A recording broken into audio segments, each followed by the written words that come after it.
नमस्कार दोस्तों, आज के इस वीडियो के अंदर हम आपको एक अच्छी खबर भी सुनाने वाले हैं और एक बुरी खबर भी सुनाने वाले हैं इनकम टैक्स रिफंड को लेकर, आपकी आईटीआर प्रोसेसिंग रिलेटेड। अगर कल का डाटा देखें कितने नंबर ऑफ आईटीआर आपकी प्रोसेस हो चुकी है तो 6,75,00,000 आईटीआर अब तक प्रोसेस की गई है। हालांकि 7,55,00,000 आईटीआर फाइल्ड करी गई है, जिसमें से 7,42,00,000 आईटीआर सिर्फ वेरीफाइड करी गई है, यानी अभी भी 13 से 14 लाख आईटीआर ऐसी है जिसको वेरिफिकेशन नहीं किया गया है। तो जल्द से जल्द अपनी आईटीआर को वेरीफाई जरूर करें। अब तक का जो डाटा है जिसमें 92% तक आईटीआर जो वो प्रोसेस सभी की ज्यादातर हो चुकी है। अब बात करते हैं आईटीआर 3 के बारे में। तो आईटीआर 3 भी यहां पर प्रोसेसिंग होना स्टार्ट हो चुकी है। हमारे पास एक आईटीआर 3 पेंडिंग पड़ी हुई थी पिछले 1 महीने से, जिसका 15,000 रुपए तक का रिफंड जो है वो अब जारी कर दिया गया है, यानी आईटीआर प्रोसेस कर दी गई है without any demand. ITR process हो चुकी है रिफंड के साथ, लेकिन इसमें हमारी स्पेशल इनकम थी जिसकी वजह से यहां पर आईटीआर जो पेंडिंग पड़ी हुई थी। हमने आपको बताया था इनकम टैक्स रिटर्न में कुछ चेंजेस आए थे जुलाई के महीने के पीरियड में, जहां पर स्पेशल रिबेट पर 87A का जो रिबेट है वो अलाउ नहीं किया जा रहा था। अगर आपकी स्पेशल इनकम है, short term capital gain, long term capital gain, तो उस केस में रिबेट 87 अलाउ नहीं किया जा रहा था, जिस वजह से कई लोगों को यहां पर दिक्कत आ रही थी आईटीआर फाइल करने में। लेकिन अब आईटीआर जो वो प्रोसेस होना स्टार्ट हो चुकी है, सितंबर का महीना चल रहा है, तो इस महीने के अंदर आईटीआर 2, आईटीआर 3 जो प्रोसेसिंग स्टार्ट हो गई है।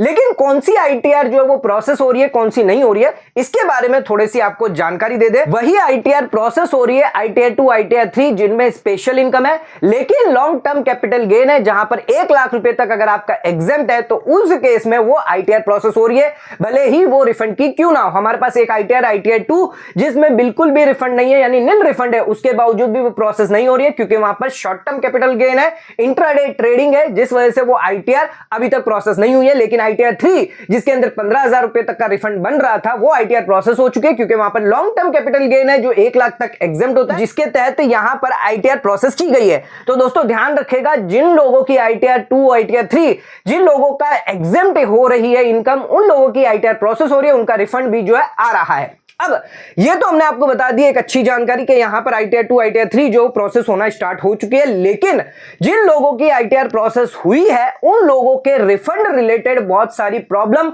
और डिमांड या नोटिसेस यहां पर खड़ी होकर आ रही है। वैलिडेशन प्रॉब्लम निकल कर आ रही है, बहुत सारी एरर जो है अब डिपार्टमेंट की तरफ से देखने को मिल रही है, सिस्टम के थ्रू देखने को मिल रही है, जो यहां पर निकल कर आ रही है। हालांकि ये प्रॉब्लम जो है वो जेन्युइन नहीं है, एक्चुअल में देखा जाए तो यहां पर कोई भी नोटिस नहीं निकलनी चाहिए थी, पूरा का पूरा रिफंड मिलना चाहिए था, लेकिन यहां पर सिस्टम की गड़बड़ी की वजह से यहां पर लोगों को दिक्कत आ रही है। इन्फोसिस द्वारा जो एआई टूल लगाया हुआ है उसके अंदर यहां एक बार इन्फोसिस को चेक करने की जरूरत है कि यहां पर नोटिस भेजने से पहले यहां पर जरूर चेक कर ले कि ये जो क्लेम है या डिमांड मांगी जा रही है वो वैलिड है या नहीं है। मैं आपको 3 केस बताता हूं जिसके अंदर रिफंड तो जारी किया गया, लेकिन कुछ केस के अंदर पार्शियल रिफंड दिया गया और कुछ केस के अंदर तो डिमांड भी निकाली गई, यानी आईटीआर प्रोसेस होने के बाद भी, रिफंड जारी करने के बाद भी यहां पर टैक्स पेयर को शांति नहीं है, उन्हें फिर भी यहां पर थोड़ी सी हैरेसमेंट हो रही है क्योंकि सिस्टम ऐसा है, एआई जो सिस्टम लगाया है जिसकी वजह से यहां पर बहुत लोगों को यह परेशानी आ रही है।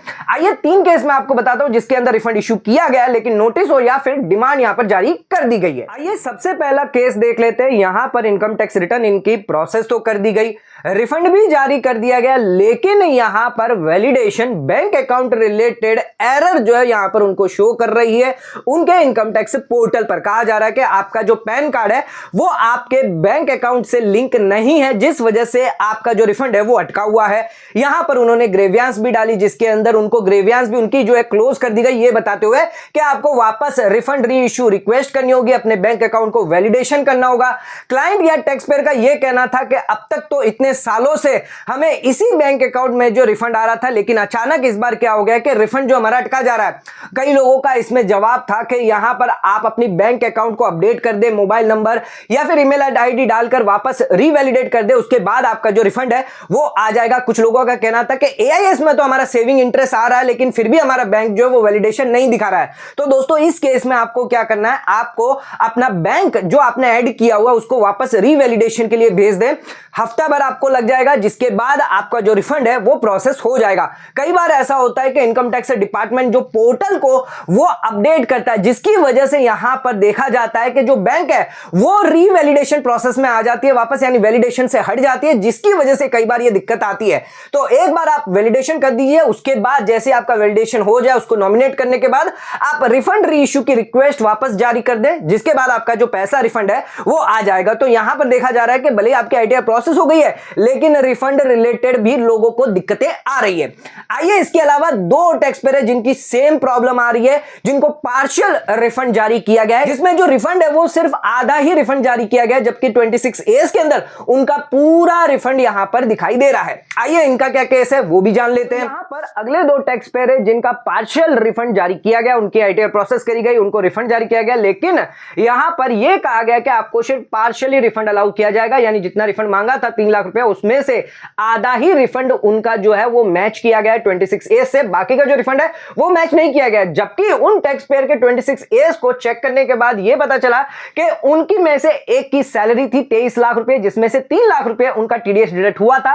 ये पूरा का पूरा टीडीएस जो वो 26A के अंदर रिफ्लेक्ट भी कर रहा था, लेकिन उसके बावजूद भी सिस्टम ये एरर कर रहा था। एक और क्लाइंट था जिसका यहां पर सेम आ रहा था, जिसका Q4 का जो टीडीएस है वो यहां पर इनकम टैक्स पोर्टल जो है वो कैलकुलेट नहीं कर रहा था, जबकि 26A के अंदर पूरा का पूरा टीडीएस अमाउंट आ रहा था। उसके बावजूद भी यहां पर रीजन बताया जा रहा था कि आपका जो टीडीएस अमाउंट है वो पार्शियली अलाउ किया गया क्योंकि आपके 10 पर पार्शियल अमाउंट आया है। तो यहां पर देखा गया है कि जो नया एआई टूल लगाया गया है जिसकी वजह से ये ज्यादातर गड़बड़ियां हो रही है, बहुत लोगों को इसकी यहां पर दिक्कत परेशानी आ रही है। 26A के अंदर टीडीएस होने के बावजूद भी यहां पर पार्शियल रिफंड जो वो दिया जा रहा है। तो सरकार को इसके बारे में ध्यान रखना चाहिए कि आपको एक बार नोटिस भेजने से पहले या डिमांड रेज करने से पहले एक बार सिस्टम को जरूर चेक कर ले। अब जिन लोगों को ऐसी नोटिसेस आई हैं तो आपको उसको रिप्लाई करना होगा, जिसमें सबमिट आपको रिस्पॉन्स करना है, जिसके अंदर आप अपना रिप्लाई दे दीजिए, साथ में अपना 26AS फॉर्म 16 टीडीएस सर्टिफिकेट ये जरूर अटैच कर दे,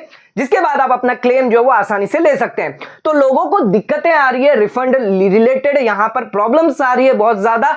यहां पर सिस्टम जो लगाया गया इनकम टैक्स डिपार्टमेंट द्वारा वो सही से प्रॉपर वर्किंग नहीं कर रहा है, जिसकी वजह से टैक्स पेयर को यहां पर परेशानी हरेसमेंट हो रही है।